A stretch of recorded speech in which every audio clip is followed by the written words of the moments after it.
How's it going, everybody? I'm Azag. Welcome back to the Abyss. I have kind of a fortunate and unfortunate collection update for you. Like I said, unfortunately, our local record shop decided they're closing their doors for good. Um, Unfortunately, for anybody who collects physical copies, this is becoming more and more common. Things are getting a little harder to get a hold of. Locally, anyway, you can still get everything you need online, but there's still nothing better to me than walking into a record store and picking up a new vinyl or a couple CDs or something like that. But unfortunately, that's the progress of the future, I guess. But like I said, I do have a few vinyls and a couple CDs to show you that I was able to pick up for pretty cheap. So let's see what we got.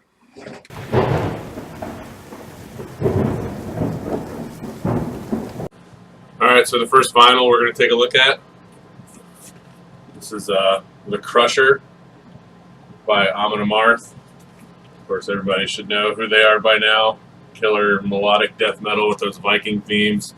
Really memorable riffs from these guys. Pretty much every album has at least 5 or 6 riffs that constantly get stuck in my head. But yeah, this is The Crusher. And I believe this was their second or third full length. Can't remember quite the year it came out. Guess I could have done a little more research, but there's a little lyric sheet.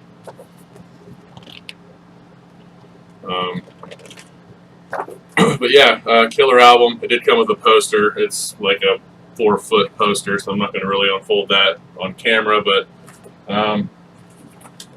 obviously Metal Blade Records put this one out. Really good, solid stuff. It's on that translucent yellow vinyl. It sounds pretty good. I had a chance to listen to this one. Like I said, The Crusher by Amon Amarth, definitely worth a listen.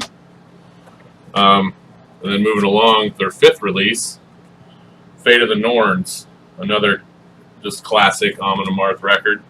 It's going to be impossible to see the track list, but good artwork. This one also came with a poster, which I've already got hanging up back here behind, over here next to this Immortal one. But yeah, Fate of the Norns kind of moves their progression along. They start to sound a little more modern, a little less raw, and really starting to define that sound they're known for today. Just a killer album. Fate of the Norns might be my favorite release from Amon Amarth. I think it's right up there with the best of the best from them, for sure. This one's on translucent orange vinyl. This one also sounds pretty good for, I'm assuming, being a reissue. I'm not sure, but yeah, Fate of the Norns, definitely worth a listen. All right, so the third one we're going to take a look at, Legion by Deicide. This is their 2nd full length. This is a reissue. I'm not sure who put this one out. It's actually reissue on Metal Blade. Just an insane album. I know a lot of people hate on Deicide. I don't know why. I mean, I guess I get it. Some of the vocal cadences can get a little repetitive, but in my opinion, these first handful of Deicide albums were absolutely amazing, and I've really enjoyed the last couple. Looks kind of weird on there. It's blood red vinyl. It's 180 grain. It's super thick. But yeah, Legion, Deicide, just classic death metal. I thought maybe one of the best vocal performances from Glenn Benton on this one, and just some really catchy killer riffs. Just all around, just killer death metal. I do have this on CD, but I really couldn't pass this up for the price.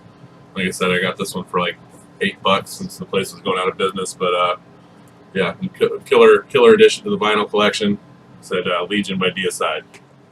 All right, so the next one from the band that got me into extreme metal is no doubt Slayer.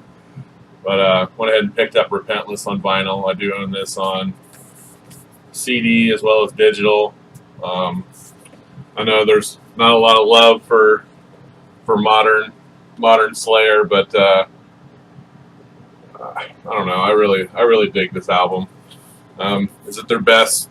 No, I don't think so. But it's good. It was a step back in the right direction from World Pain and Blood, in my opinion. I thought it was a little heavier, a little more mix of the modern and classic Slayer, in my opinion. But again, that's just my opinion.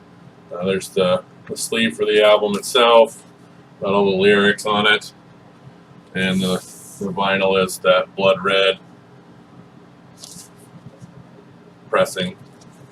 Like I said, I feel like the guitars took a step back in the right direction. The vocals are pretty solid if you like Slayer. If you don't, of course, you're not going to like this at all. But, you know, Repentless, it is what it is.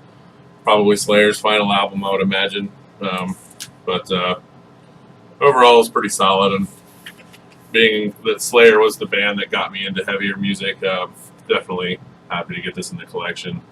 I think I'm only missing one album of theirs, and I'll have everything. But yeah, Repentless by Slayer, definitely worth the price, that's for sure. Again, I got this for $10, so couldn't pass it up. All right, so getting away from the death metal, picked up an album that kind of brought me back to growing up, and that's Rob Zombie, Hellbilly Deluxe, 180 grain, black vinyl, really super solid, sturdy gatefold. Let's see if I can get that in the picture a little better there for you. Unfortunately, that glare is going to be a pain in the ass. But yeah, pretty solid reissue. Actually, it said on the package that it's first time ever in vinyl, so and this is actually, I guess it would be a first press for vinyl.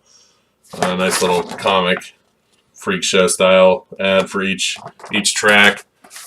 I saw this on the shelf. I couldn't pass it up. As soon as I saw it, I started kind of not banging my head a little bit to myself, thinking of those killer riffs and vocals from, you know, like Super Beast and Dragula and Living Dead Girl. Like I said, it immediately took me back like 10 years. But yeah, Rob Zombie, Hellbilly Deluxe, I just couldn't pass it up. And sitting immediately behind that one was kind of cool. Another Rob Zombie. This is live Rob Zombie album, where the modern version of the band does the White Zombie Astro Creep 2000 in its entirety. So it's kind of like just a White Zombie live album, but with Rob Zombie as he is today, with his new vocal styles and, you know, the modernized band. Again, it's 180 grain, just on black, so I really won't pull the album out, but there's a nice photo of Rob in there. It says, "I am the Astro Creep," and kind of the artwork from the original album. Of course, with the band lineup that he played with as Rob Zombie. Again, in my opinion, Astro Creep was his best album, either with Rob Zombie or White Zombie. So it's kind of sorry about that. I had a weird glitch with my camera, and I tried to re-record that part a couple times, but kept doing the same thing, so I'm not sure what was going on. But yeah, just wrapping up the Rob Zombie stuff. These are two pieces of nostalgia for me growing up, so I just couldn't pass these up. Like I said, just killer. And it was really cool, like I said, to listen to Astro Creep again with kind of a different vibe. And going from there, one album I picked up on disc, Condolences by Wednesday 13. This is his newest release. I believe it came out last year. I'm not 100% positive, but I did enjoy the last couple before this, so I was hesitant on picking this one up. But this one, hell yeah, really good step back towards that classic Wednesday 13 Murder Doll sound. Good mix of like metal and punk and horror punk, and, you know, just some good rock and roll.